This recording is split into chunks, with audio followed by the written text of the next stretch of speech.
Coucou ma vie, j'espère que vous allez bien. Moi, je rentre de la bibliothèque, je suis épuisée. On se retrouve aujourd'hui pour le jour 23 de notre lecture de la Bible en entier au programme Job 12.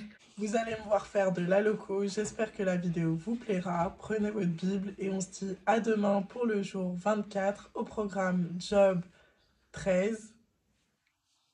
Soyez bénis.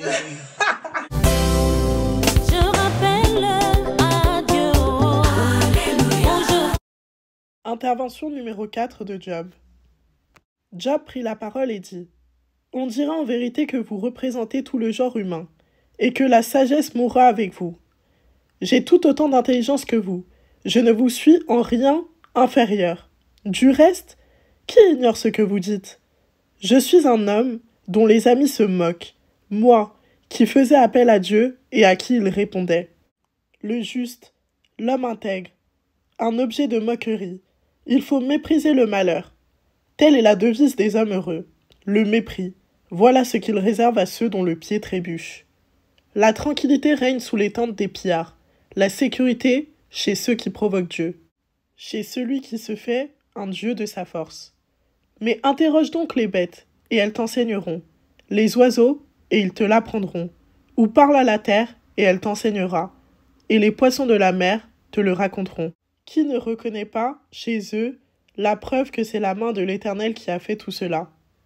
Il tient dans sa main l'âme de tout ce qui vit, l'esprit qui anime tout être humain. L'oreille ne jauge-t-elle pas les propos ?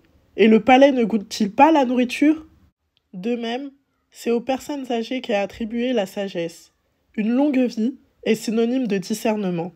C'est auprès de Dieu que se trouvent la sagesse et la puissance. C'est à lui qu'appartiennent le conseil et l'intelligence. Ce qui l'abat ne sera pas reconstruit.